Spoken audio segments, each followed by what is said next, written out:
Hello বন্ধুরা, শুভ সকাল। আশা করছি সকলেই খুব ভালো আছো। আমরা খুব ভালো আছি। তোমাদের সকলকে আমার আরও একটি নতুন ব্লগে অনেক অনেক স্বাগত জানাই। আমি জানি যে আমি অনেকদিন ভিডিও দিতে পারছি না, আসলে পড়াশোনার এত প্রেশার আর যা গরম, ইচ্ছে করছে না যে প্রতিদিন ক্যামেরাটা অন করে ভিডিও করি, তাই একটু ভিডিও দিতে লেট হচ্ছে। তো যাই হোক, আজকে একটু যাব। এখন বাজে 7:30 সকাল। আমার সব বাসি কাজ স্নান হয়ে গেছে, পুজো দেবো, মেয়েকে তুললাম। এখন একটু যাবো বাইরে। কোথায় যাচ্ছি অবশ্যই তোমাদের সঙ্গে সেটা শেয়ার করব। তোমরা দেখতে থাকো, তোমাদের অবশ্যই খুব ভালো লাগবে।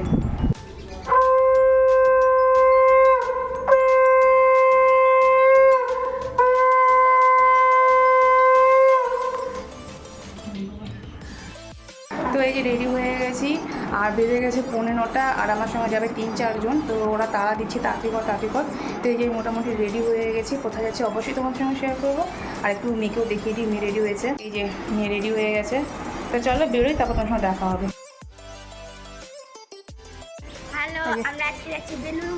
আগে বলে দিলি, আমি যাচ্ছি পরে বলবো। মামা নোংরা দেখে হাঁটবে।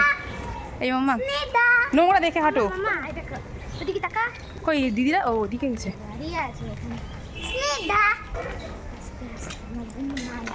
ভুলে যাবে না। তো আমি, শম্পা, অনন্যা আর সমাপ্তি 4 জন মিলে গেছিলাম বেলুড় মঠে। যে এখন কোন্নগর স্টেশনে চলে এসেছি, ট্রেনে উঠবো। তবে একটু হাই হাই তো কর, স্নিগ্ধা একটু হাই করো।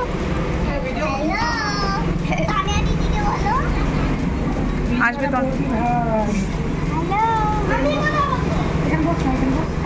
আমি কোথায় বলি, এইদিকে জায়গা আছে তো, এসব। এই যে বেলুড় স্টেশনে নেমে গেছি, এখন টোটো নিয়ে যাব বেলুড় মঠে।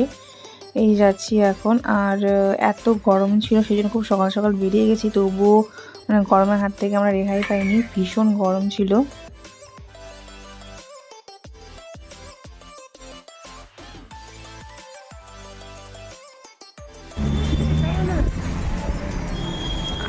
আসছিস রে?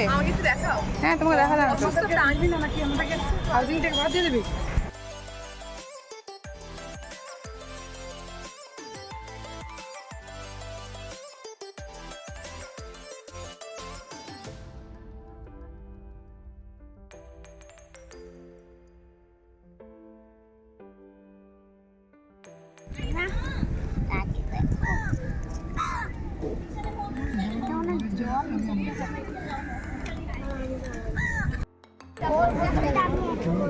সব ওইদিকে মুখ করে আছে।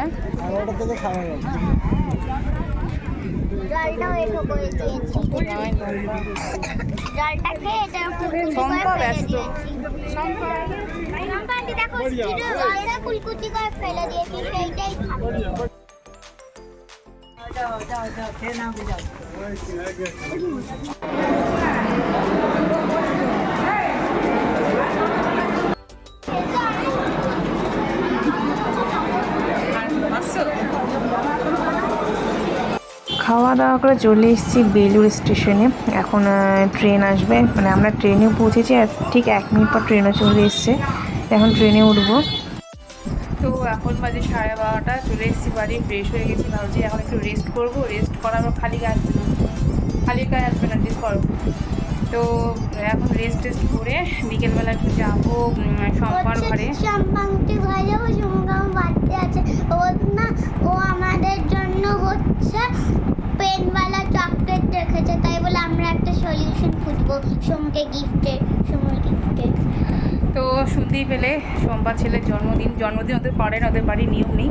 এমনিও বাচ্চা, তো যেহেতু ও বাচ্চা, ও বোঝে না, ও জন্মদিনকে পাগল হয়ে গেছে। তাহলে না সব বাচ্চাগুলো মিলে যাই, একটু কি ওর ভালো লাগবে, আনন্দ হবে। তো যাই হোক, এখন একটু রেস্ট করবো। আপাতত পেট ভরা, মেয়েও কিছু খাবে না, দিয়ে পরে বিকেলেও কিছু ভারী কিছু খাইয়ে দেবো। তো চলো রেস্ট করে নিই, তবে তোমাদের সঙ্গে পরে দেখা হবে। তো এখন বাজে 4:30, আমরা সেই ঘুমিয়েছি। আমি ভীষণ ঘুমোইনি, আমি 1 ঘন্টা ঘুমিয়েছি। আর মেয়ে ঘুমিয়েছে, বেশ অনেকক্ষণ ঘুমিয়েছে। আর উঠলাম আমি 4:30 বাজে উঠলাম। এখন প্রচণ্ড পরিমাণে খিদে পাচ্ছে, ভাবছি কী খাবো। এখন খাবার বানাতে গেলে প্রচুর টাইম লাগবে, তাই মেয়েকে দুধ, মুড়ি, বিস্কিট দিয়ে দেবো। আর আমি একটু চা খাবো। চাটা খেয়ে এখন জানি না সম্পর্কটা কখন যাবো, বাকি দিই কখন বলে সময়, তখনই যাবো। তো যাই হোক, চলো চাটা ফটাফট করে মেয়েকে খেতে দিই। মেয়ের প্রচণ্ড খিদে পেয়ে গেছে। ও আম মুড়ি খেতে চেয়েছে, কিন্তু আমটা ফ্রিজে রাখা আছে, তো প্রচণ্ড ঠান্ডা, ওটা দিলে এখন ঠান্ডা লেগে যাবে, তো সেই জন্য এখন ওকে দুধ মিল্কই দেবো। তো যাই হোক চলো ফটাফট এটা খাবার দিই, তো বন্ধুর সাথে আবারও কথা হবে। এই যে এখানে ডাল সেদ্ধ বসিয়েছি, আর এখানে যে ভাত, যদি মানে সারাদিন ভাত খাইনি সেজন্য ভাত খেতে খুব ইচ্ছে করছে। খিচুড়ি খেলেও আমার ভাতের মানে ভাত খাওয়ার চাহিদাটা কমে না, একবার হলো ভাত চাই আমার। তো এই যে ভাত আর ডাল সেদ্ধ হচ্ছে, ডালটা তারপরে ফোড়ন দেবো। আলু ভাজা কেটে রেখেছি, জানি না সময় পাবো কিনা, এখন 5:30 আমি যাব শম্পার ঘরে, আর এখন বাজে 5:15। মনে হয় না ভাজাটা করতে পারবো, ভাজাটা পরে করব। আর এইখানে বিস্কিটটা ঢালার জন্য আমি সব রেডি করেছি, দেখছি বিস্কিটের মধ্যে পিঁপড়ে ধরে গেছে, জানি না কেন পিঁপড়ে ধরে যায়। মানে সব কিছু ঠিকঠাক করে রাখি তবু পিঁপড়ে ধরে যায়, তা বাইরে রেখেছি, ওটা একটু পিঁপড়েটা চলে গেলে তারপর এই ডাব্বায় ভরবো। মানে এই যে রান্না করতে করতে ঘেমে নিয়ে অবস্থা খুব খারাপ, এই জন্য আমার রান্না দুবেলা করতে আর ইচ্ছে করে না, একবেলায় আমি করে রাখি, শুধু রাতে ভাত বা রুটি যা হয় সেটা শুধু করি। তো যাই হোক এইগুলো রান্নাবান্না সারি, তারপর যদি সময় পাই গায়ে একটু জল ঢেলে মানে চান টান করে যাবো, নাহলে এইভাবে না প্রচণ্ড ঘেমে গেছি, নিজে একটু অস্বস্তি হবে। তো চলো ফটাফট রান্নাটা সেরে নিই। গিফট দিয়ে কিছু হয় ভাই, একটা বাচ্চা সবার দরকার নেই, পরে দেবো, দুদিন পরে নেবে কি আছে, যাতে ভুলে যায়। ফ্যানের জন্য হাওয়াটা কি আসছে না? চলে এসেছি চম্পার ঘরে, আর এত গরম, একটু দোকান যাবোর জন্য কিছুটা পরে এলাম না, একটু চলে আসলাম। বার্থডে বয় আমার মেয়ে সমু, দেখি একটু দাঁড়া, সমু ওঠো ওঠো, সমু ওঠো। এই যে স্নিগ্ধা, সমু দাঁড়াচ্ছে না, তো যাই হোক একটু বলবো, বসে কিছুক্ষণ পর চলে যাবো, কারণ ওদের আজকে তো জন্মদিনের ইনভিটেশন আছে। তো সমুকে বার্থডে উইশ করলাম, ভাবলাম ওকে গিফটটা দেবো, কিন্তু যেহেতু ওদের বাড়ির নিয়ম নেই জন্মদিনের, তো সেই জন্য ওই দিন আমরা কোনো গিফট দেইনি। আমরা গিফটটা দিয়েছি 2 দিন পর, 3জন মিলে, আমি সমাপ্তি আর অনন্যা মিলে গিফটটা দিয়েছিলাম একটা বড় ট্রাকের মতো গাড়ি, মানে ট্রাক গাড়ি বড় আর কি। তো যাই হোক সমাপ্তি তখনও আসেনি, আর আমরা 3জন এই জন্য গল্প করছিলাম, সমাপ্তি আসুক তারপরে চাটা খাওয়া হবে। আর সমাপ্তিকে ফোন করেছিলাম, সে বললো যে আমি আসছি 5-10 মিনিট পর। এই যে সকালবেলা চা করছি, আমার হাতে চা এত পছন্দ যে আমি সকাল হইলে আমি চাটা করে খাওয়াই। যে ফুটছে এখন নামাবো। আমি চা খাবো, এখানে দাও শোনা, আমি চা খাবো। বাচ্চাদের চা কিছু জানলি না,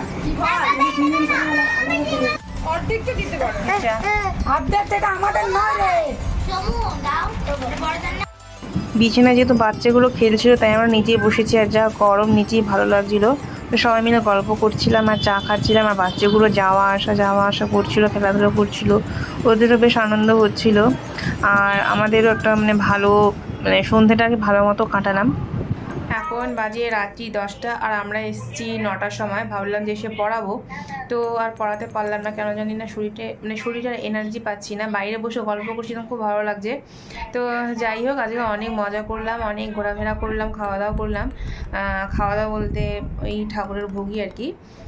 তো আজকে ভিডিওটা এই পর্যন্ত রাখছি, কোনো কিছু ভালো লেগে থাকলে অবশ্যই লাইক করে কমেন্ট করে জানাবে, আর চ্যানেলটাকে অবশ্যই সাবস্ক্রাইব করে দেবে। দেখা হবে তোমার সাথে নেক্সট ব্লগে, টাটা।